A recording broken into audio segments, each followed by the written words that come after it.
마태복음 20장 말씀입니다. 오늘 본문이 마태복음 20장 말씀입니다만 이 내용은 19장 말씀과 연장되어 있고 연결되어 있습니다.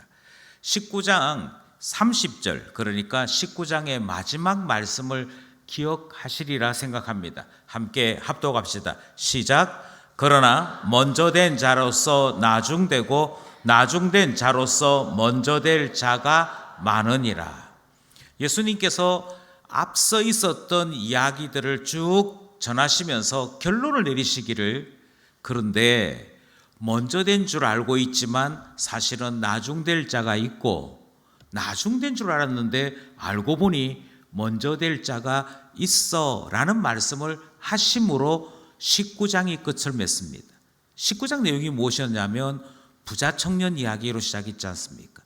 부자 청년이 와서 제가 예수님 따르고 싶습니다. 그랬더니 예수님께서 너 율법을 지키라. 그런데 이 청년이 다 지켰다고 자부했습니다. 그러자 예수님께서 너 가지고 있는 재물 가난한 자들에게 다 주라. 그리고 나를 쫓으라 하니 재물이 많은 고로 근심함으로 돌아갔다. 그 일이 있었습니다. 그러자 이번에는 제자들이 우리는 예수님을 쫓기 위해서 다 버렸습니다. 그렇게 말하는 것이죠. 예수님을 쫓기 위해 다 버렸습니다. 이렇게 말하게 될 때 이것으로 끝났으면 딱 좋았겠는데 여기에 한마디가 더해집니다. 그러면 우리는 무엇을 보상으로 받을 수 있습니까? 예수님을 위해서 우리가 이만큼 희생했는데 우리는 무엇을 더 얻을 수 있습니까? 그때 예수님께서 답을 하시기를 받는다. 적어도 10배 이상 받는다. 그런데 그리고는 19장 마지막 절 말씀, 먼저 된 자로서 나중되고 나중된 자로서 먼저 될 자가 많다 하시는 말씀으로 끝을 냈다는 것입니다. 그리고 오늘 본문이 시작합니다. 그리고 오늘 본문이 시작하는데 오늘 본문의 끝이 어떻게 나는고 하니까 20장 16절 말씀이지요. 20장 16절 말씀 함께 합독합시다. 시작. 이와 같이 나중된 자로서 먼저 되고 먼저 된 자로서 나중되리라. 아멘. 같은 말씀입니다. 그러니까 앞서 말씀하셨던 예수님께서 이것으로 족하지 않다라고 생각하시고 어떻게 말씀하시는 거 하니 20장에 와서 비유로 다시 가르치는 겁니다. 그런 점에서 오늘 본문 이 마태복음 20장 이 포도원 품꾼의 비유는 앞에 있었던 말씀과 연결된다 하는 것입니다. 이미 말씀드린 그대로 이 비유의 핵심은 보상에 대한 것입니다. 내가 하나님 나라를 위해서 무언가를 했는데 주님은 나를 위해 뭐 해주시렵니까? 이런 생각을 가진 사람들에게 너희들의 생각이 얼마만큼 이상한 것인지 내가 설명을 다시 할게. 내가 지금까지 가르쳤던 큰 자 되지 말고 스스로 낮은 자 되어야 돼. 이 교훈이 어떤 의미인지를 아직도 모르고 있구나. 내가 다시 설명해 줄게 라는 의미를 가지고 있다는 것입니다. 여기서 우리는 이 말씀에 우리 또한 집중해야 될 이유를 찾습니다. 그것은 베드로가 했던 질문 그대로를 우리가 되풀이하고 있기 때문입니다. 우리가 모든 것을 버리고 주를 따라 싸운즉 그런즉 우리가 무엇을 얻을 수 있으리까? 이 질문이 교회를 먼저 다닌 사람들에게, 그나마 직분을 받아서 교회를 위해 수고한다는 사람들에게 늘 따라붙는 질문 되기 때문입니다. 저는 몇몇 번 중직자 선거를 지켜본 적이 있습니다. 저희 교회만 하더라도 중직자 선거를 여러 번 했지요. 참 이상합니다. 중직자 선거만 되면 이 질문이 그대로 되풀이됩니다. 내가 이 교회를 위해서 얼마나 수고를 많이 했는데 왜 내가 떨어져? 왜 나는 안 돼? 이 이야기가 끊임없이 되풀이되면서 선거만 하면 꼭 교회를 나가는 사람들이 있었습니다. 심지어 어떤 한 분은 장로이신데 저희 교회에 오셔서 몇 주를 다니시더니 교회를 옮기시겠다고 말씀하시더라고요. 처음에는 이분과 시시비비가 붙은 한 분 때문인가 싶어서 열심히 설명했습니다. 장로님, 그게 아니고 이 문제는 이렇게 해결됐고 이 이야기는 이렇게 정리됐는데 왜요? 그렇게 얘기하는데 저한테는 크게 대답지 않으시고 다른 분을 통해서 대답하기를 여기는 장로들이 이미 있더라. 그런데 이 장로들이 있는 이 교회에 내가 이제 와서 장로가 되려고 하니 자리가 없는 것 같더라. 그래서 내 역할을 할 수 있는 교회를 찾아 떠나련다 하고는 저한테도 얘기 안 하고 다른 사람에게 얘기하고는 떠나가신 분도 계십니다. 나는 뭔가 하고 싶어. 나는 무엇인가 의미가 되고 싶어. 내가 한 일에 인정을 받고 싶어. 이것이 앞서 있었던 제자들의 생각이었습니다.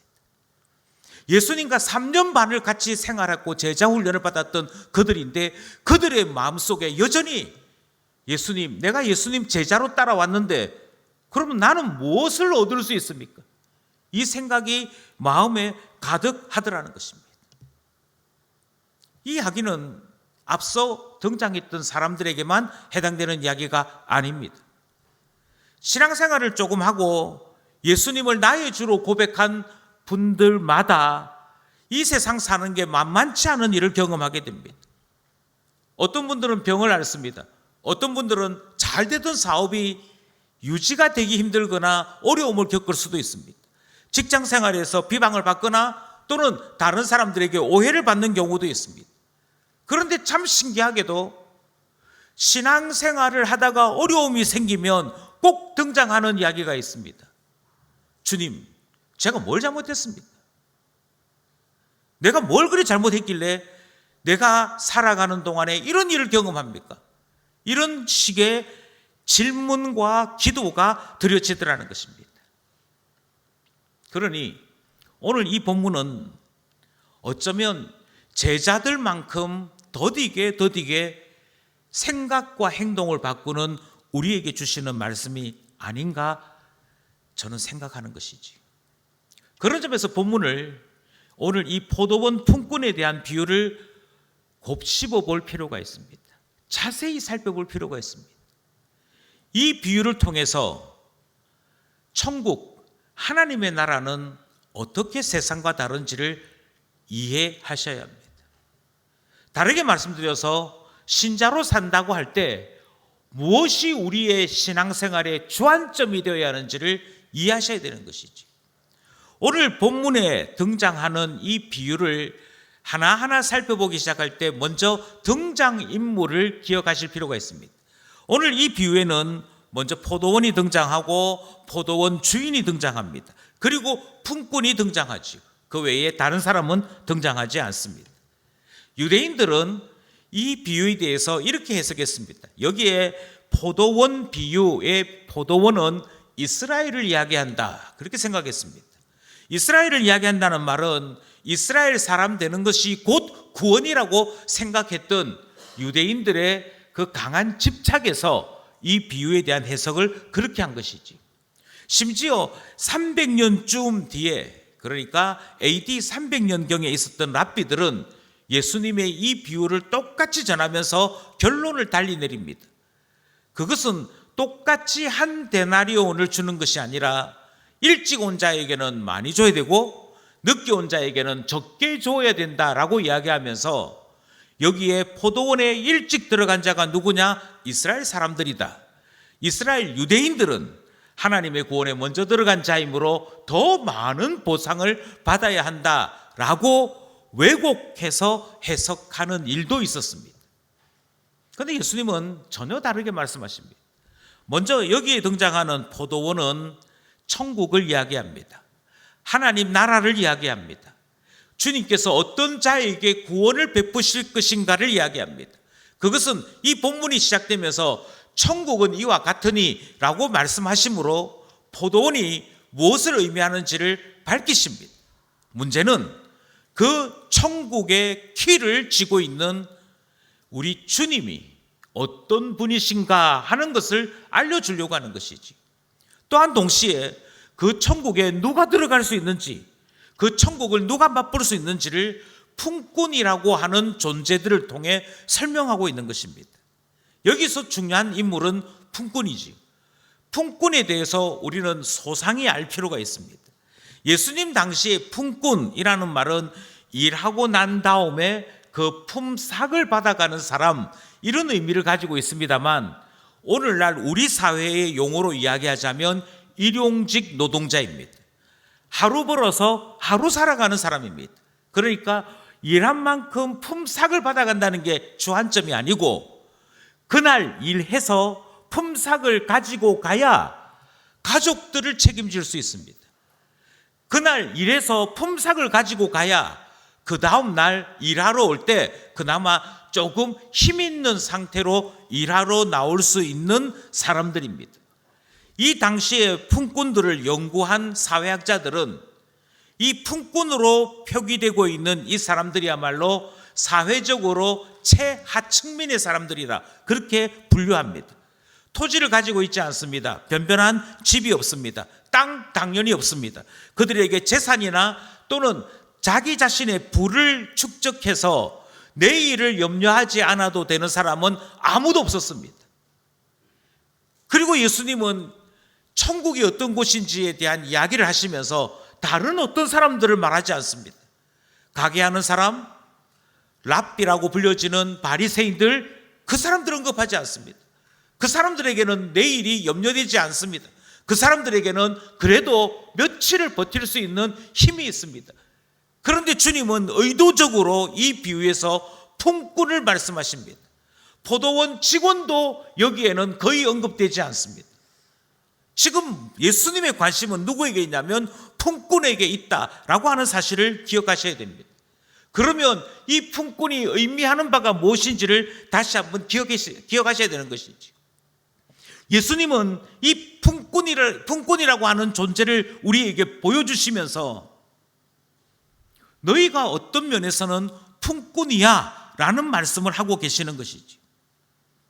여기서 가장 중요한 점은 누군가가 나를 불러서 사용해서 그 결과 품삯을 가지고 가야만 내 가족을, 나를 책임질 수 있다 하는 바로 그 위기의식, 그것에 대한 이야기입니다.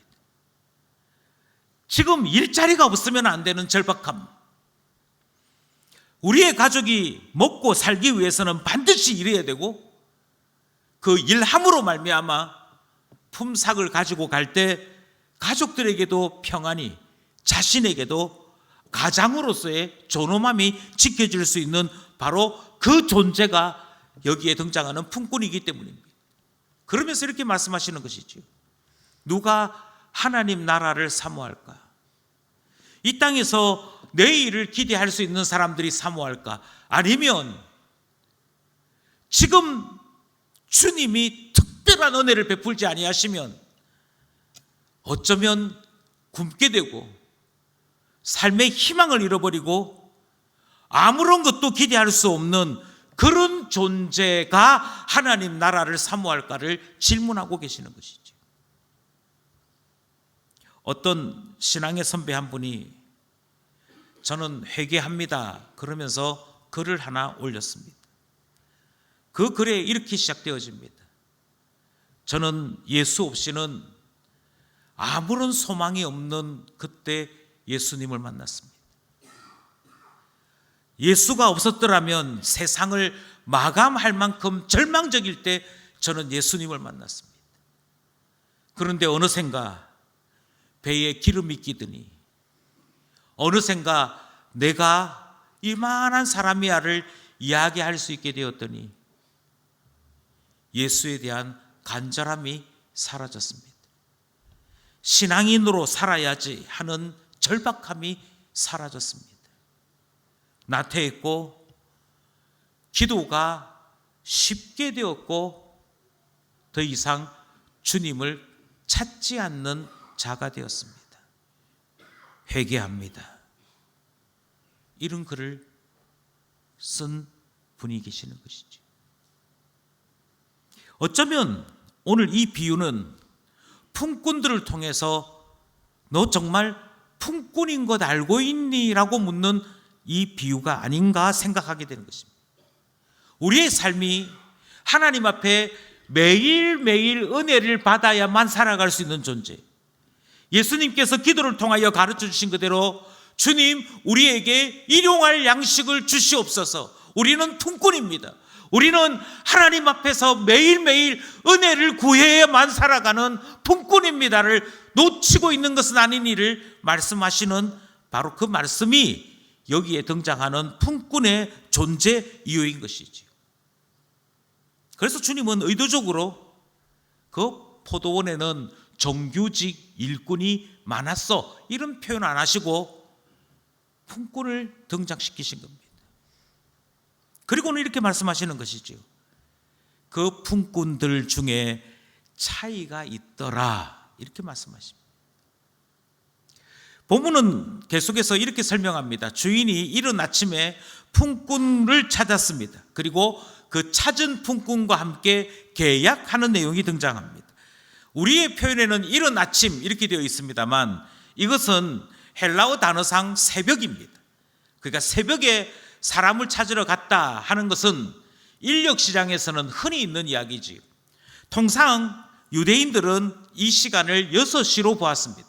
이것은 로마도 마찬가지로 대략 6시쯤에 해당되어지는, 그러니까 새벽에라고 표기되어 있는 이 시간대에 노동자를 찾아서 계약을 하는 일이 이 당시에는 흔하디 흔한 일이었다는 것입니다. 여기서 중요한 점이 있습니다. 품꾼 가운데, 그러니까 오늘도 나를 사용해 줄 사람을 찾아서 인력시장에 나온 사람들 가운데 1차로 뽑히는 사람들이 있습니다. 어떤 사람일까요? 어떤 사람들이냐면 기술을 가진 사람들, 다른 품꾼들보다도 특출한 사람들입니다. 주님은 지금 이 사람들을 비추고 계시는 것이지. 자, 여러분 가운데 미장할 줄 아는 사람요, 손을 부쩍부쩍 듭니다. 심지어는 할 줄 모르는 사람도 손 듭니다. 왜냐하면 어떻게 하든 일해야 품삯을 받으니까 무조건 할 줄 안다고 그럽니다. 그러면 이 사람을 구하는 주인이 무엇을 말하는 거 아니? 저 미장할 줄 아신다고요? 그러면 이것도 할 줄 압니까? 저것도 할 줄 압니까? 이 조건을 이야기합니다. 아, 이 사람이 구하고 있는 미장이 그냥 단순한 미장이 아니고 실력이 상당해야 되는구나. 이것을 깨닫기 시작하면 초짜들은 손을 내립니다.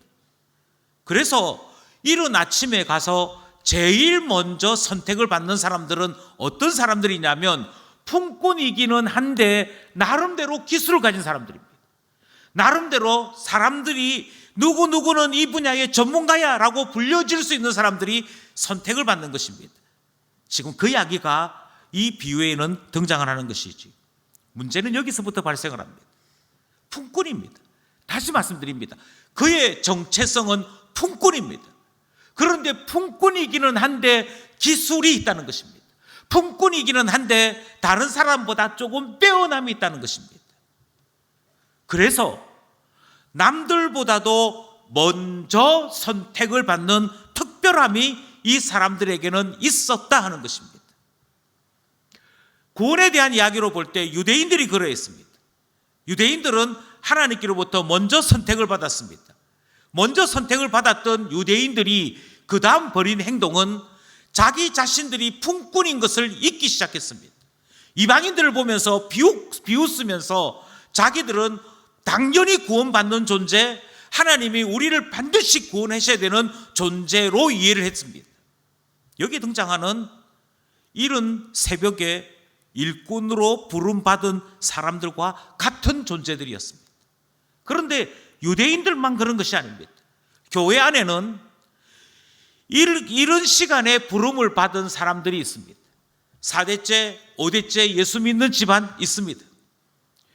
교회 안에서 아주 유력한 부모를 두고 그래서 저절로 그 자녀들까지 신앙이 좋은 것처럼 오해받는 그런 경우도 있습니다.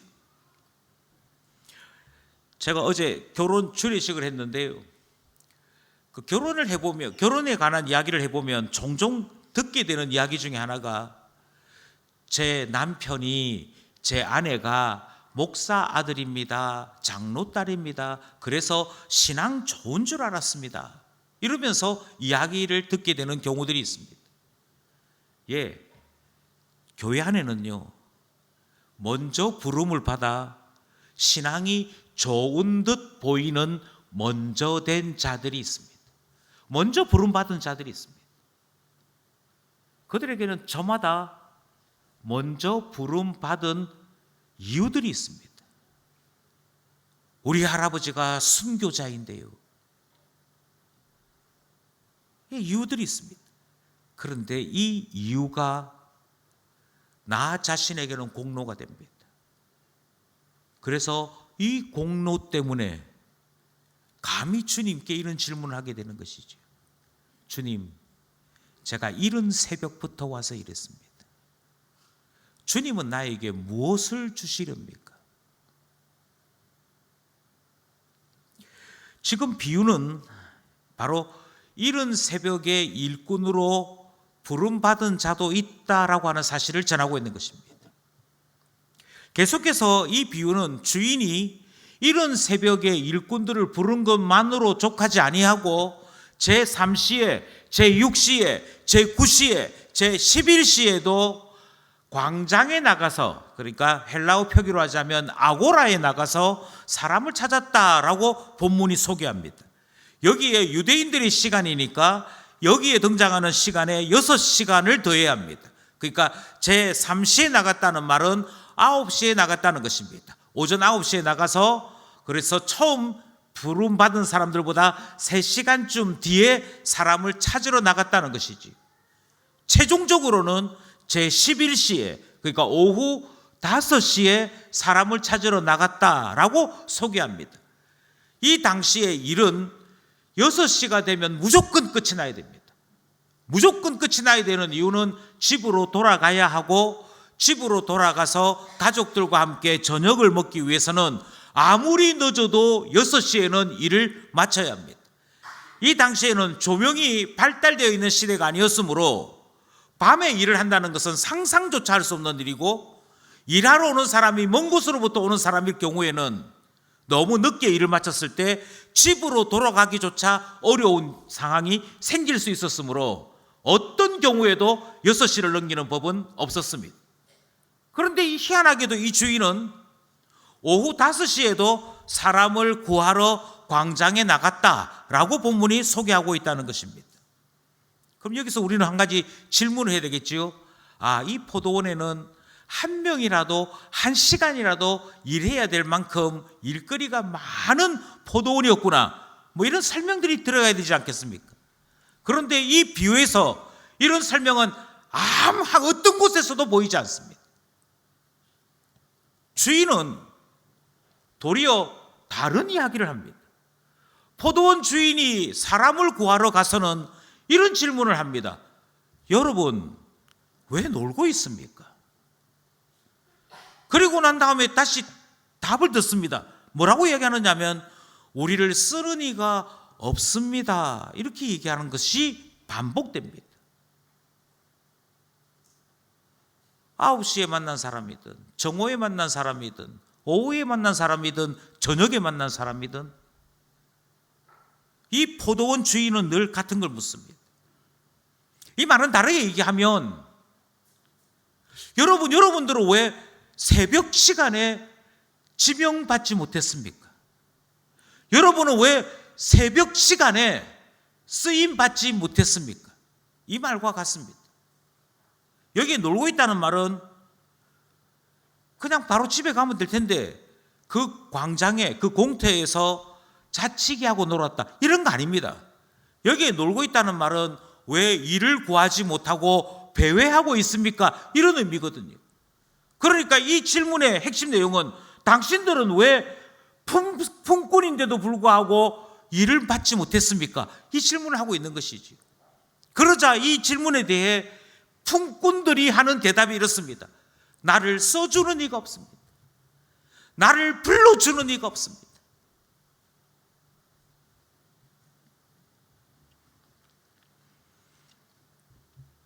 주님은 여기에서 우리 자신을 보게 하십니다.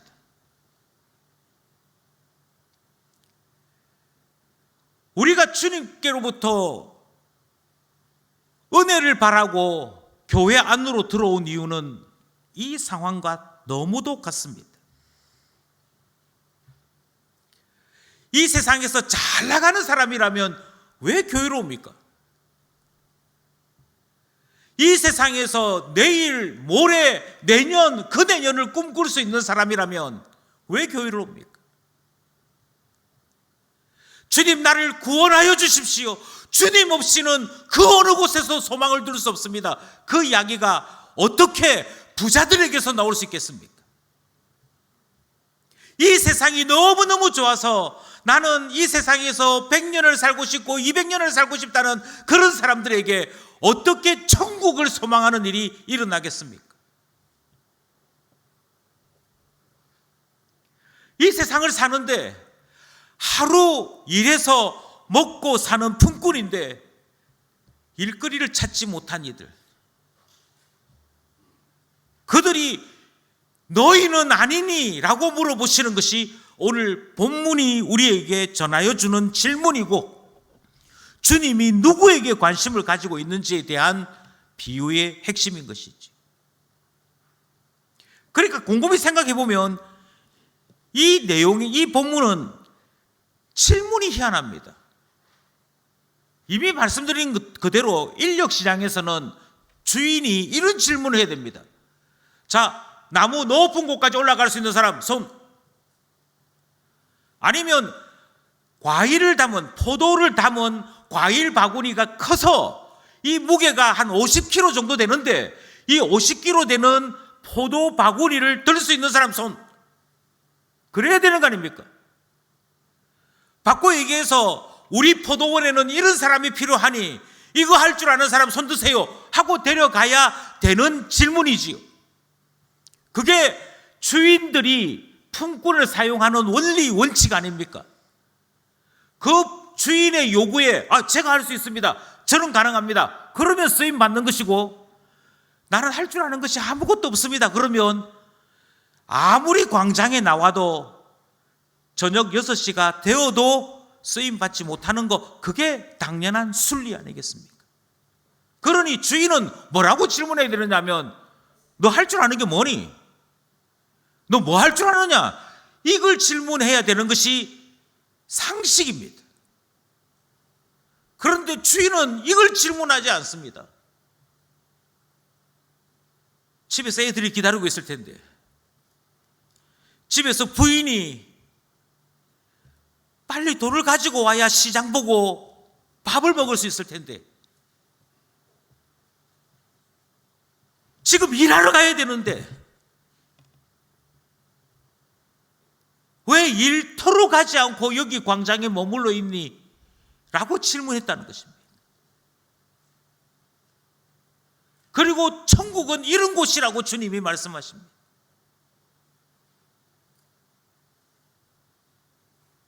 주님은 포도원 때문에 우리를 필요로 하다고 말씀하지 아니하십니다. 주님은 너 때문에 고용하지 않아도 되는 품꾼을 내가 고용할 거야 라고 말씀하시는 것이 지금 광장에 나와서 던지는 질문의 핵심인 것이죠. 그러니 여러분, 천국이 세상과 얼마나 다른지를 이해하셔야 합니다.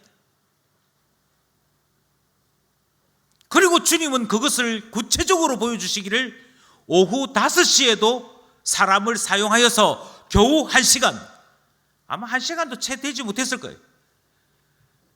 1시간 일한 사람까지 사용하시는 것을 보여주시는 것입니다.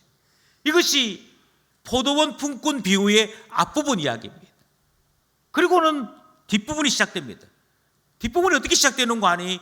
이제 품삯을 지급해야 합니다. 신명기 24장 15절 말씀에는 반드시 당일날 품삯을 지급하라 라고 말씀하고 있습니다. 품꾼의 품삯을 그 다음 날이나 다른 때로 넘기는 것은 하나님 나라, 하나님의 율법에 어긋난다라고 말씀하시므로 이 포도원 주인과 같이 일을 시키면 반드시 지급해야 합니다. 90년대 저희 교단이 운영하고 있는 복음병원은 그러지 못했습니다. 분명히 교단이 운영하고 있는 병원임에도 물건을 납품하면 석 달 뒤에 석 달짜리 어음 끊어 주었습니다. 이것은 기독교 교단이 운영하는 병원으로서 결코 해서는 안 되는 일이었습니다. 왜냐하면 반드시 당일 지급이 성경이 말하는 원칙이기 때문에. 오늘 본문에 보시다시피 이 포도원 주인은 당일날 품삯을 지급합니다. 6시까지 모든 것을 마쳐야 되니 아마 오후 5시에 온 사람은 1시간은커녕 한 30분, 40분 일한 것밖에 되지 않을 것입니다. 왜냐하면 6시부터는 포도원을 나가야 하기 때문에. 그런데 희한하게도 이 주인은 품삯을 역순으로 지급합니다. 여기서 우리는 한 가지 질문이겠죠. 왜 포도원 주인은 품삯을 역순으로 지급했을까?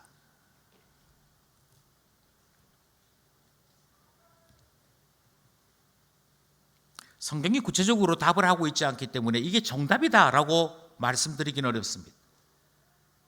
그러나 본문이 우리에게 전하는 메시지를 따라 이런 추측이 가능합니다. 오후 5시에 온 사람이 가장 절박했습니다. 아무도 써주지 않는데 더 이상 당신이 필요하니 일하러 갑시다 하는 사람이 상식적으로 없는 오후 5시까지 그 광장을 떠나지 못한 채 머물러 있었다는 것은 그냥은 집에 갈 수 없었다는 것을 의미합니다. 저는 믿습니다. 오후 5시지만 나를 써줄 사람이 올 줄을 믿습니다. 그게 아니고요. 그냥 돌아가야 되는데 돌아갈 수가 없는 사람이었습니다. 집에 가서 미안해 오늘도 공쳤어 이 말을 할 수 없는 사람이요. 1시간 일하고 나면 얼마를 주실란가 그 생각이 머리에 꽉 차 있는 한 사람이요. 아마 한 달란트는 안 줄 거야. 아침 새벽 6시부터 와서 일한 사람에 비해서 나는 겨우 1시간 일하는 거니 아마도 2렛돈 정도? 그 정도 받을래나? 이 생각으로 꽉 차 있는 그 사람. 일하는 내내 주님 이 주인이 저한테 얼마를 주실는지는 모르겠지만 우리 가족들 저녁은 될까요? 이것을 염려했던 한 사람.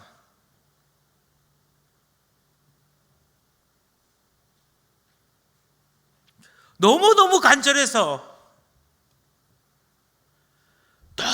간절해서 1시간 일하는 그것만이라도 너무 고맙다고 포도원으로 뛰어갔던 그 사람. 그 사람에게 제일 먼저 품삯을 지급하십니다. 너 애 탔지?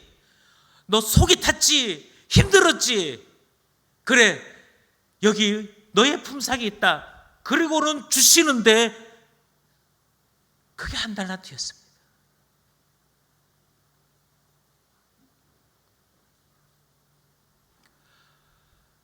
그 어떤 품꾼이 1시간 일한 사람에게 하루 종일의 임금을 받았을 때, 그래, 내가 1시간 일했지만 하루짜리 노동치는 되지, 이렇게 생각하는 사람이 있겠습니까? 절대 이 품꾼은 내 노동의 대가야, 내 수고의 결과야 라고 말하지 않았을 것입니다. 아마 주인 얼굴을 뚫어지게 쳐다봤겠지요. 그러면서 정말 제 품삯 맞습니까를 몇 번이고 물어봤을 겁니다.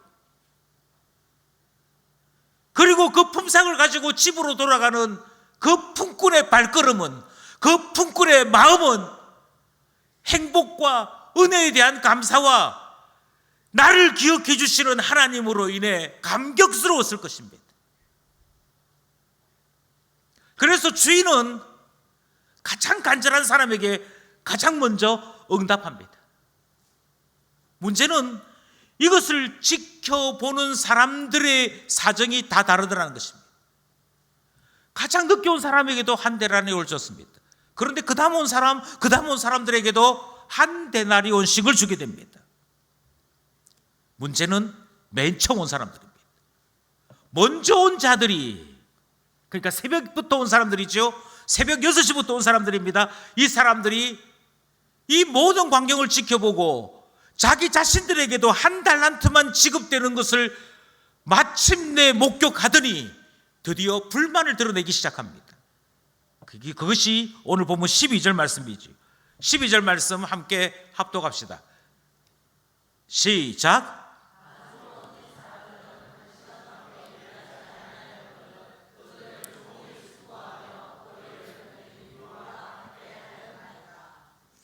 여기서 이 사람들이 강조하는 바가 있습니다. 우리가 저 사람보다 더 많이 일했다는 것입니다. 우리는 여기 있는 이 사람들보다도 우리가 가장 수고했다는 것입니다. 어느 정도 수고했느냐 하면 이런 시간에 와서 하루 종일 수고했습니다. 더위를 견뎠습니다. 많은 노동으로 지쳐 있습니다. 그러니 우리가 저 사람들이 한 달란트를 받는다, 한 데나리온을 받는다면 우리는 더 받아야 한다를 주장하고 있는 것입니다. 이것이 공로주의입니다.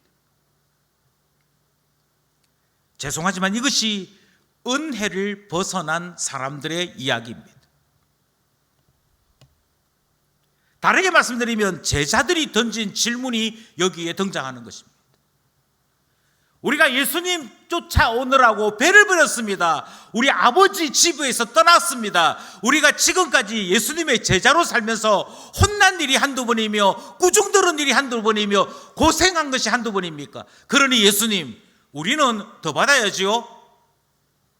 적어도 하나님께서 하나님 나라를 회복하실 그때, 예수님이 왕으로 계실 그때 오른쪽 자리 왼쪽 자리는 적어도 제자들이 차지해야지요. 이야기가 등장하더라는 것입니다. 제자들이 했다는 것이 중요합니다. 다르게 말씀드리면 교회가 이 말을 계속 되풀이합니다. 이 말을 오늘날 사회용어로 바꾸자면 공정에 대한 문제입니다. 아니 예수님, 공정하셔야지요. 이런 경우가 어디에 있습니까? 예, 세상이 말하는 공정은 반드시 공로를 따라서 보상하는 것을 원칙으로 삼습니다. 이 사람이 수고를 더 많이 했으니 더 많이 주는 것이 공정하다라고 이야기하는 것이지. 그러나 다시 말씀드립니다. 이게 세상입니다. 세상은 이것을 공정이라고 이야기합니다.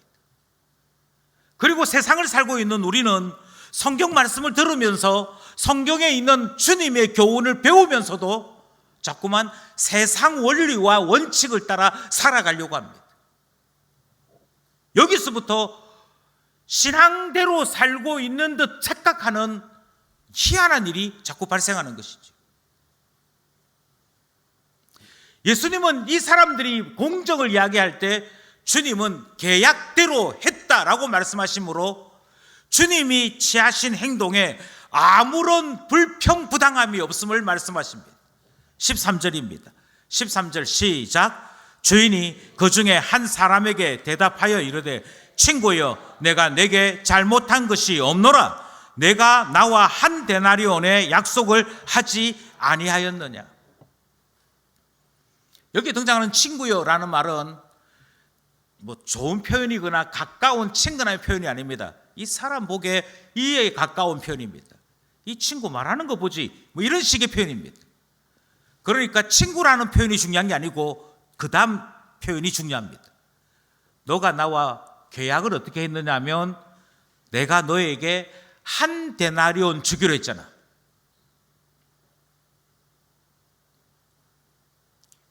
아마 이 사람이 새벽에 일찍 이 포도원 주인의 집에 와서 열심히 일할 때에는 나름대로 다른 생각도 있었을 것입니다. 아마 이 포도원 주인이 내일 아침에도 이른 시간에 일꾼을 찾을 거야. 그때 다른 사람들 다 따질 필요 없이 바로 나를 찾을 수 있도록 오늘 일을 잘해야지, 눈에 띄어야지, 이런 생각이 있었을 것입니다. 그러니까 여기서 말하는 이 사람이 열심히 일했다라고 하는 것은 순수하거나 포도원 주인에게 자기 자신의 아름답고 선한 마음을 보이기 위해서는 아닌 것이었습니다. 하지만 지금 이 사람들은 1시간 일한 사람에게 한 데나리온 주는 주인을 보면서 자기 자신이 가졌던 악한 생각들은 일절 말하지 않습니다. 오히려 무엇만을 부각시키는 거 아니, 내가 뭐 했잖아요. 내가 뭐 한 게 있잖아요, 한 게. 그것만을 강조합니다. 그런데 주님은 전혀 다른 말씀을 하십니다. 왜 너는 세상 원리를 천국에 갖다 대느냐? 예, 주님께서 지금 말씀하시는 핵심은 이것입니다. 예수님께서 우리에게 말씀하시는 천국은 세상과 다르다는 것입니다. 14절입니다. 14절 말씀인데요, 14절 말씀을 읽어드리면 이렇습니다. 너의 것을 가지고 가라. 나중 온 이 사람에게 너와 같이 주는 것이 내 뜻이니라. 예수님께서 말씀하시는 것은 이것이지요. 너는 너의 수고에 대한 대가를 받기 원하지, 그러니까 너에 대한 수고의 대가로 약속했던 한 데나리온 가지고 가. 그런데 저 사람에게는 내가 저 사람 집에 있는 아이들, 저 사람 집에 있는 가족들 먹여 살리는 것이 내가 생각하는 품삯이야. 그래서 늦게 왔어도 한 데나리온 줬어. 이 돈도 내 돈인데 내가 이런 목적으로 준다고 할 때 뭐가 문제가 된다는 거야. 그래서 예수님은 여기서 뜻에 대한 이야기를 하십니다.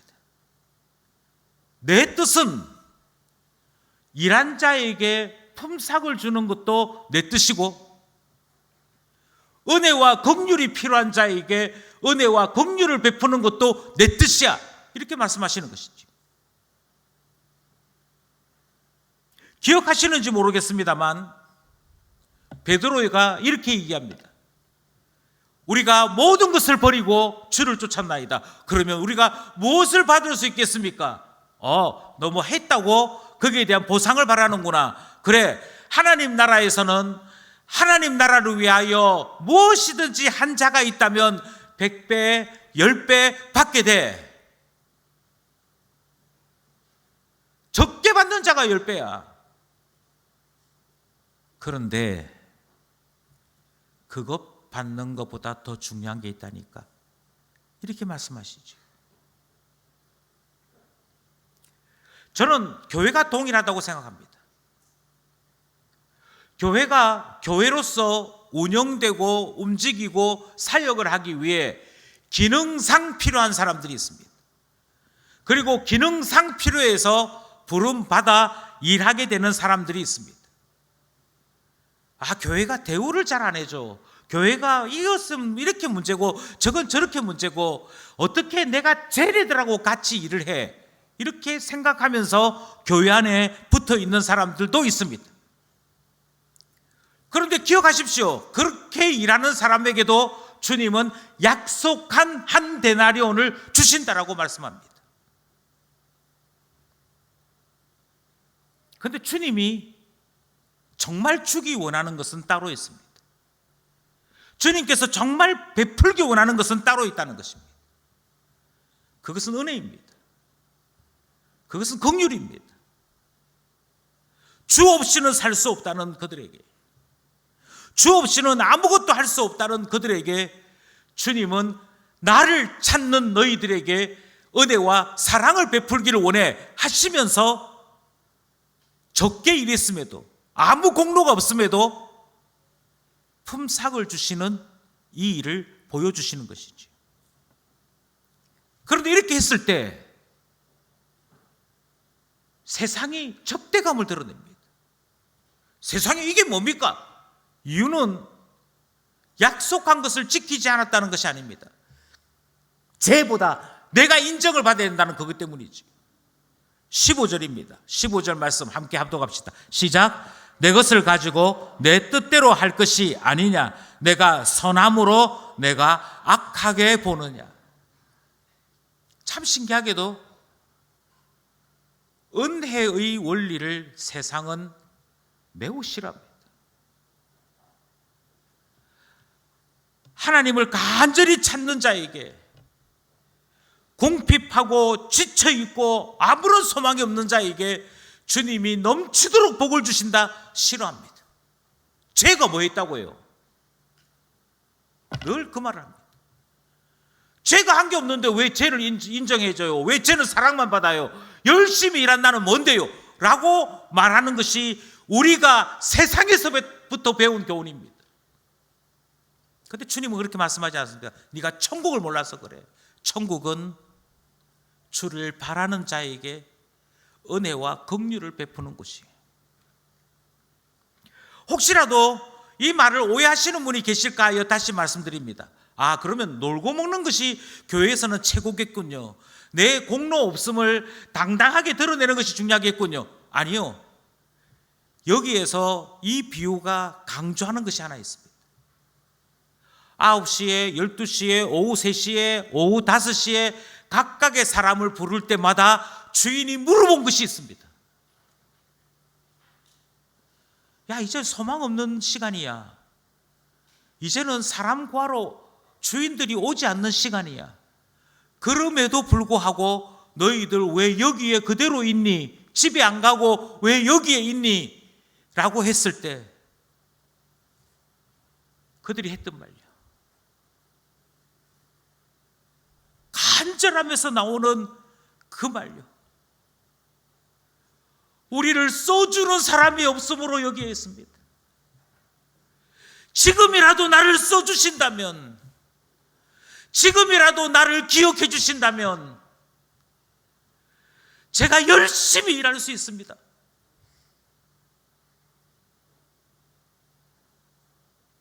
간절함요. 간절함요.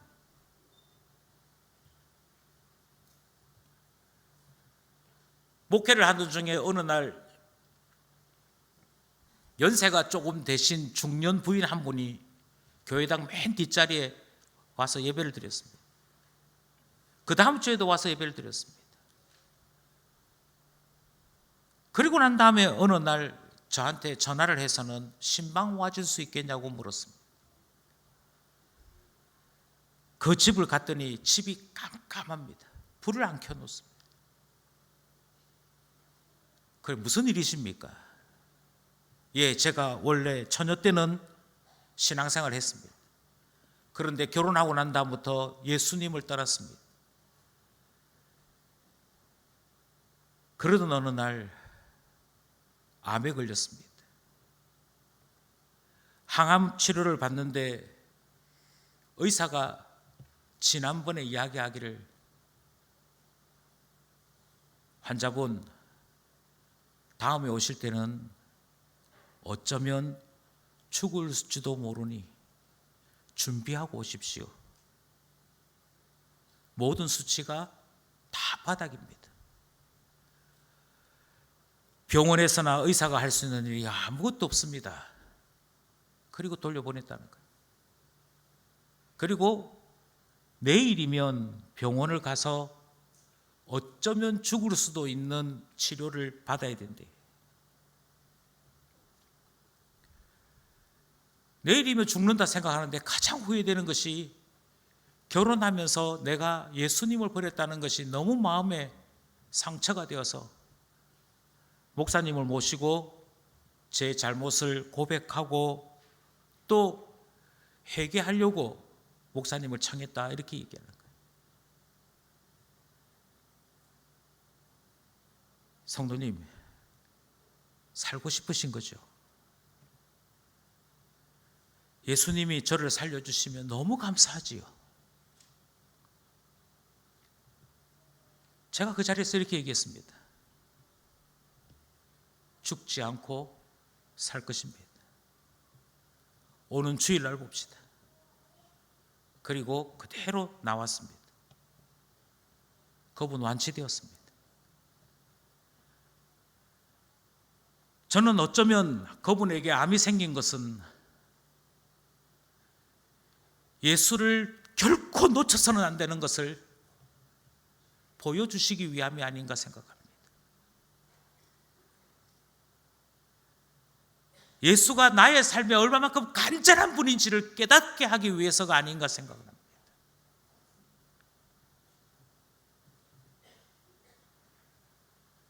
마치 오후 5시에 어떤 소망도 없이 집에 가야 하는 것이 정답이지만 집에 갈 수 없어서 그 광장에 머물면서 나를 써주는 사람이 없어서 그대로 머물러 있습니다를 말했던 바로 그 사람과 같은 거 아니겠습니까? 우리는 교회에 나와서 신앙생활 하는 가운데 어느샌가 배가 불렀습니다. 내 이름을 아시고 나를 불러서 천국으로 부르시는 주님에 대한 감격을 잃어버린 그런 사람이 되었습니다. 어느샌가 우리는 우리의 정말 쓰잘데기 없는 공로를 대단한 것인 양 자랑하는 사람이 되었습니다. 나는 청소하는데 저 사람은 청소 안 합니다. 나는 일찍 오는데 저 사람은 일찍 오지 않습니다. 나는 매주일 교회에서 나와서 예배를 드리고 내가 맡은 봉사를 하고 있는데 저 사람은 주방 봉사할 때마다 보이지 않습니다. 식탁을 닦아야 할 때마다 보이지 않습니다. 저 사람 왜 그래요? 이것이 어느샌가 우리의 푸념이 되고 우리 신앙생활에 중요한 질문이 되어버리고 말았습니다. 공로주의, 내가 뭐 좀 된다는 생각, 그 사이에 나는 주님을 놓치고 있는 거죠. 그 사이에 나는 천국이 어떤 곳인지를 놓치고 살아가는 사람 되었더라 하는 것입니다. 그래서 주님은 제자들에게 비유로 다시 말씀하신 것입니다. 너 주님을 위해서 배를 버렸다고? 그래서 천국에 먼저 된 자인 줄 알고 있지? 아니야. 갈급함을 놓치면, 은혜를 놓치면 나중된 자 되는 거예요.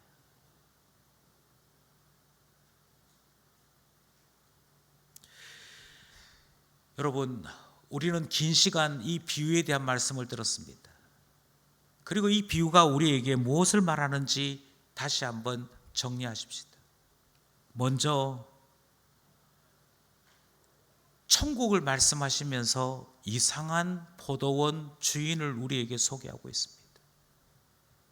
열심히 일한 일꾼에게는 계약대로 품삯을 주시고,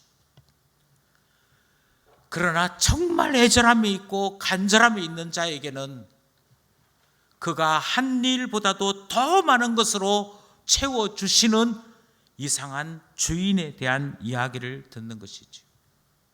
우리는 그것을 긍휼이라고 부릅니다. 주님, 자격 없는 자입니다. 뭐 할 줄 아는 것도 아무것도 없는 자입니다. 그런데 주님께 쓰임받고 싶습니다.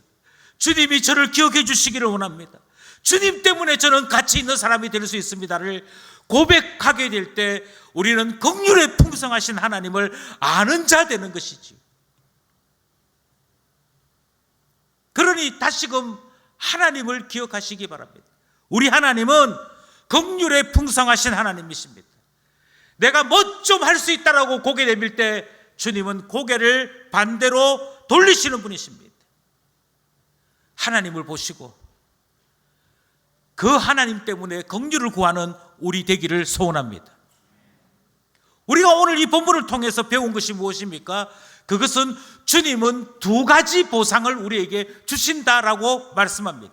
하나는 수고한 자에게 그 공로를 따라 약속한 보상을 주시는 분이 우리 주님이라고 소개하고 있습니다.